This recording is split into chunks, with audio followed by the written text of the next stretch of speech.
Relax with us. We're Sacramento Smooth Jazz. Welcome back to Sacramento Smooth Jazz, where the smoothest tunes are just a heartbeat away. I'm your host, Michael Andrews, and today promises to be a special treat to our listeners. Before we immerse ourselves into the world of music and this artist, let me extend a warm welcome to all of our smooth jazz enthusiasts. Now, let's turn our spotlight to the phenomenal artist gracing our airwaves this week. And we've been playing him for the last 6 months, and I'm going to talk to you about that.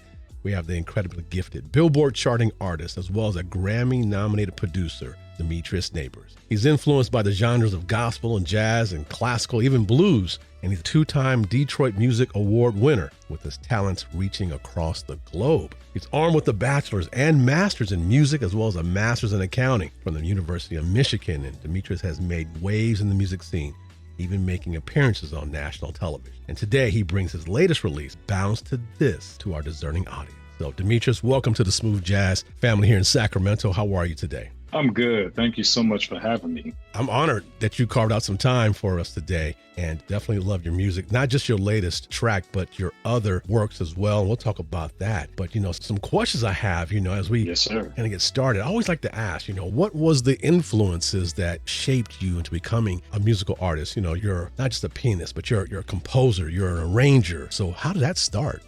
It started the story from when I was young. So, when you're in high school, right? Because I started playing when I was 14 years old. Started playing the piano. In the music world, that's really a late bloomer. Right. So what happened was, when I started playing the piano at 14, I used that as my high school job. When you're in high school, you'll some people get a job at McDonald's, Burger King, Little Caesars. Right. My job was playing at church. I used that. That was my job. So honestly, I hadn't planned to become a professional musician at all. That was not my goal at all. Okay. I just was learning how to play the piano because a good friend of mine, he's my uncle-in-law, and he's deceased now, but his name was Larry Nix. I was just overwhelmed by hearing him play. That inspired me to play organ, piano, because I started off on organ, then transitioned to piano. So again, I was just learning how to play because I was intrigued by his musicianship. And, I always wanted to be an accountant. I wanted to be a CPA. That was the goal right there. The goal was to be a CPA and try to play basketball. That was it. Okay. Again, being a professional musician was not the plan. However, my mother always instilled within me, whatever you want to go for, whatever your goal is, don't, for lack of a better term, half-ass do it. Go after it, whatever that is. So even though I was just learning how to play piano, I wanted to be the best I could be, not to compete with anybody else, just be the best if I'm going to spend time with it. So even with that, when I started learning how to play, it was 4 of us who started out at the church taking lessons with she's deceased as well. Her name was Barbara Denard. We started out, and out of the 4, I was the one who stuck with it. So what I used to do, by me being 14, 15 years old, I used to pack a lunch on the weekend, on Saturdays, take it and grab the radio, because back then, we had tape players, tapes. So I used to take the radio boombox, my lunch on a Saturday, go down to the church, and I would practice for about 6 to 7 hours. That was commitment. While all my friends was outside playing and, doing whatever they wanted to do, I was at the church practicing, would take breaks, have my lunch, go back to learning by ear, because that's how I learned. I could read a little bit because I played some other instruments in middle school. So music has always been part of me, and I really didn't realize until I started thinking about just reflecting on my life. So yeah, that's how that happened. And I just continued to practice, and I was like, well, if I'm gonna do this, because I started getting pretty good and was traveling and playing for different groups, I was like, well, I don't want to be pigeonholed. I don't want that glass ceiling. So I was like, why not just get a degree in music? That way I can go into any arena to market myself, whether it's classical, country, jazz, R&B, gospel, because and combine the two, the ear and being able to read. So You've answered my question. My next question was, how did the classical and the blues and the jazz come into play when it came to your music? Now I understand it. Now, with respect to your studies, you got the bachelor's and the master's in music. And so your commitment to say, I want to take this to the next level, you didn't stop at the bachelor's. I want to get the master's now. Since you've got those degrees, taken to the next level, how has that contributed to your musical approach or your expression of the music? Well, because I understand the inner and outings of music, how they're intertwined, it has helped me tremendously with producing and just being creative. And another thing is that so let's talk about the reason I did the master's. At first, I was going to stop at the bachelor's once I received that, but the master's I decided to pursue because it was based on, how the music industry is. Sometimes it's up, sometimes it's down. And at the end of the day, I was saying if it came down to it, my last resort would be pursue the master's when I'll be able to teach at a university level, because I never desired to teach middle school, high school, because I have kids and my patience is just not there. And the kids, I'll go lecture, I'll do, a workshop, but I would rather teach at the university level. So that's why I pursued the master's.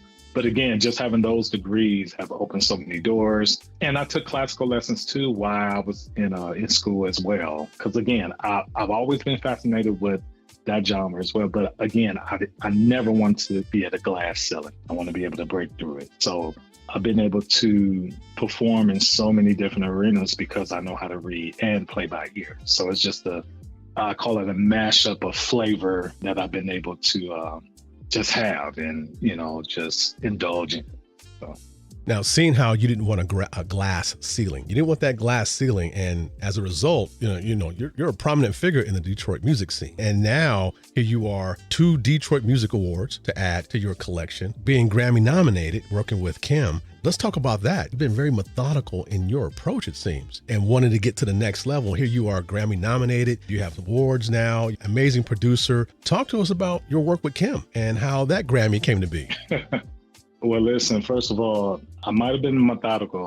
I had a plan. If you don't write the vision, you don't know how, you have to be able to execute. And again, none of this would be able to happen without God. That's what I believe in, and without him, it would have been, not saying impossible, but I'm pretty sure it would have took longer than what it's supposed to. Right. But that was a blessing. Honestly, the way I started working with Kim was years ago. A good friend of mine, his name is Carlos Gunn. At the time, Kim was auditioning keyboardists. And I didn't know Kim at the time. I knew Carlos. And I had done a studio session with Carlos, and Kim was still auditioning keyboard. He the one who put it in Kim's ear. I'm going to call this guy. His name is Demetrius. He's great. When he comes to the studio, he does what he's supposed to do. So he called me on the phone, and he was like, yeah, Kim is auditioning, and I want you to come audition. I was like, really? That's how he said it. I want you to come through. And so when I went to the audition, I played. And from that day, years ago, I started out just performing with Kim and traveling with him, doing some spot dates. Then it turned into, after a while, he wanted me to do studio sessions with him. And the rest is history from there. So it's so funny when it comes to music, because as artists and producers, we think one way about a particular song we write and produce. We like, oh, that song should hit. It should be number 1, or man, it's gonna kill. And it's always the opposite. Yes, it is. You don't realize that's gonna have an effect on the music industry or someone's life. Yes. So it's always funny. I never thought Nobody, that's the song Kim was nominated for, and that's the song I produced with him. And that song went number 1. I just did not see that coming. So that was a shock. When I talk to some artists and they put together an EP or a full album, to your point, they're like, that one track, I don't know how or why it went to number 10 or 8 or whatever. We didn't think, we just put that in because we liked it, but we didn't know it was going to do that. What we thought would do great didn't do anything. So it's just... Yes, sir. It's like that all the time. Yeah. You have performances in Europe and Africa. You've been all over the music scene. You've experienced different musical culture. How do you feel that's making a way into how you produce music when you incorporate those your studies. Now you have different cultures, different genres. It's really opened you up to have more ideas, I'm thinking, when it comes to what you want to play, what you want to create. Yeah, it has made me crazy even more than I am already. Okay. Okay. But it's been a blessing to experience the different cultures, the different rhythms, the way they think, and they're different from Western civilization. Or how America thinks. So it's a blessing. Another culture I really love and want to study, and I want to go there. I mean, you could do books, you could do online, all that good stuff, but seeing it in person is just a different energy. And that would be Dominican Republic and Cuba, because I love music. I love their music. I love their training, their musical training, and their culture. It's amazing. So that's on my bucket list, that I want to go there, go to Havana, the DR, and just stay there a week or two and just really study as much as I can. But it's a blessing. I try to incorporate everything as much as possible. It gets me in trouble, though. It gets me in trouble with the smooth jazz industry. Really? How so? It gets me in trouble because I've been told over the years, and still now, even last year, even this year, still a little too complex for the genre. So that's what inspired Bounce to This, the latest single that was released in June. Bounce to This is a groovy composition that I was just wanted to groove, not be so complex. And it's challenging for me because I have all this stuff in my head creatively, and so to calm it down where the listener can really enjoy it and not sounded like I'm Chick Corea or Gonzalo Rubalcaba, or even George Duke was able to do it, and Herbie Hancock. So it's always a challenge for me because, again, I hear so much in my head and I have to calm it down. So is it safe to say that you can almost be called the Miles Davis on the piano? I've never heard it like that, but you're right, because Miles was heavy into straight ahead jazz, and then he ventured off into the electronic, basically smooth jazz, contemporary jazz as we call it. But you're right, yes. Now you've collaborated with a number of people, and so talk to us about that. How do you approach collaboration? Is it something that just happens, or is it like, I want to work with this person, or how does that work for you? You nailed it, the latter. Sometimes it just happens. A couple of people I was really intentional about, like I did a remake of Overjoyed that's on the Perseverance album. You Yes. Plug. That was a plug right there. It's a good plug, yes. Yeah, Overjoyed by Stevie Wonder. I love that song, so I put my own spin on it. But I wanted to work with Jay Moss, and I've always wanted to work with Jay Moss, like on my own music. I've worked with Jay Moss, but for my own albums, I wanted to. My desire is to work with him and Doobie Powell. If you all are not familiar with, I'm sure you know Jay Moss. If you're not familiar with Doobie Powell, amazing singer, musician. He's just out of this world. I reached out to Doobie Powell, didn't even know him. It's the power of social media. I reached out to him via Messenger, and I said, Doobie, gave him a spiel, like, I've always wanted to work with you. I've admired your work. Can you do this collaboration with me and sing on Overjoyed? Because the way I did it, I knew I would need somebody vocally who has that vocal prowess to just move through the harmonic changes that I came up with. And so I knew J Moss or Doobie, and there's a couple other more that could just weave their way.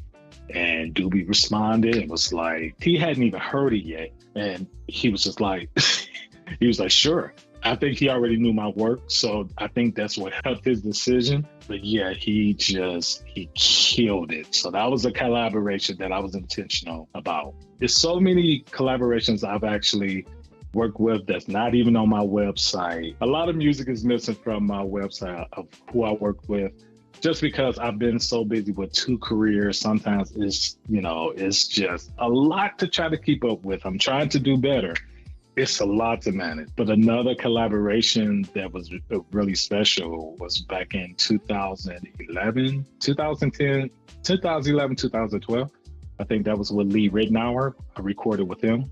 That was amazing. Lee Ritenour is an amazing, humble human being, and his family is amazing too. I got a chance to spend a few days out there in LA and record with him, years ago. So It's been amazing. And working with Tim Bowman, there's so many collaborations I've been blessed with.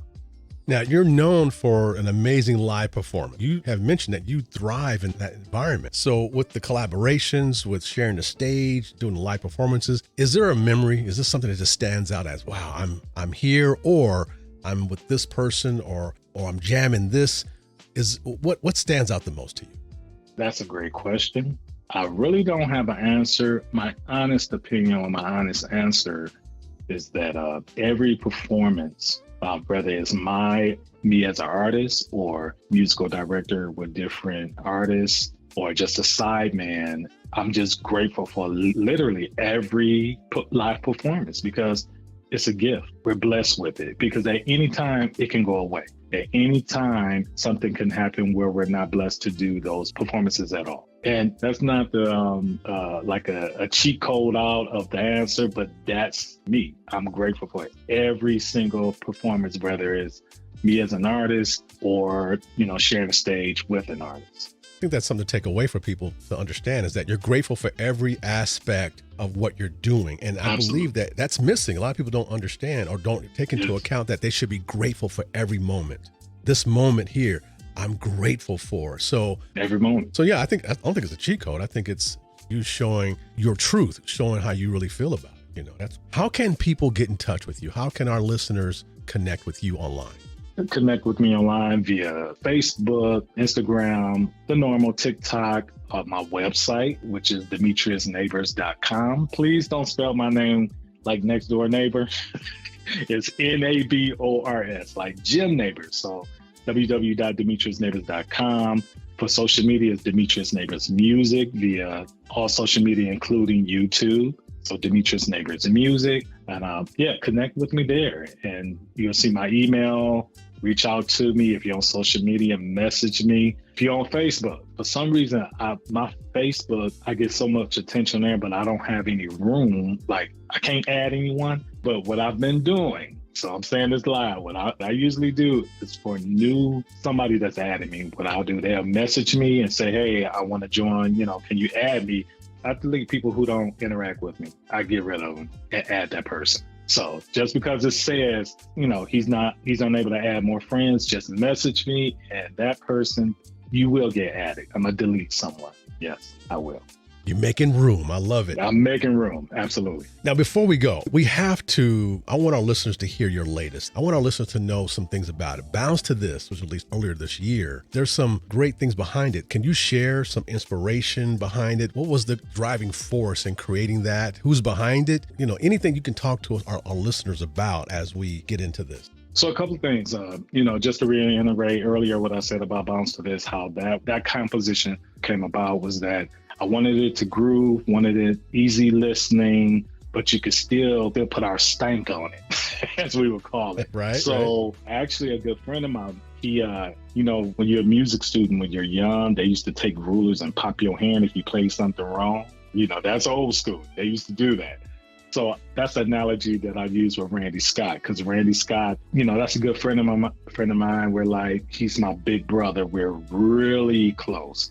And so when I let him hear the song, he thought it was great, but he was like, okay, a couple of things, you just got a little too much here. So substitute this, take this out, and then do this. And so he really got me together on that song by taking a couple of things away. And then at the time, he was injured. He had to have surgery, so he could not play the saxophone like normal. So we both agreed. We was like, get Marcus Anderson, which is a good friend of ours. Marcus is a beast. Marcus is amazing. So when I called Marcus, I was like, Marcus, man, I need you to play on this. He was like, say less. Let's go. Because we have a great relationship. So he put his stank on it. We all did. And it came out amazing. It actually hit Billboard this year at number 27. So I was really happy about it.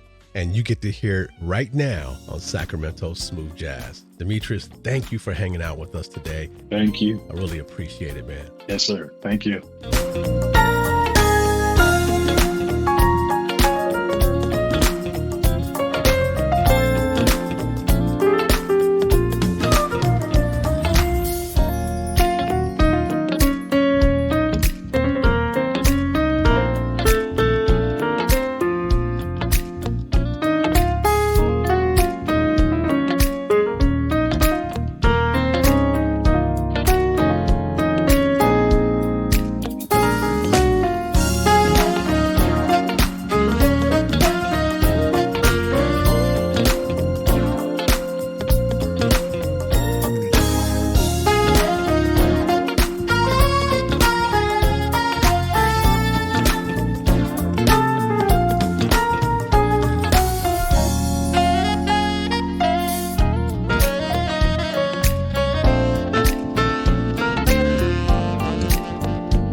Thanks for listening to Sacramento Smooth Jazz. To continue listening to Smooth Jazz 24/7, follow Sac Smooth Jazz on social media and listen by going to sacsmoothjazz.fm.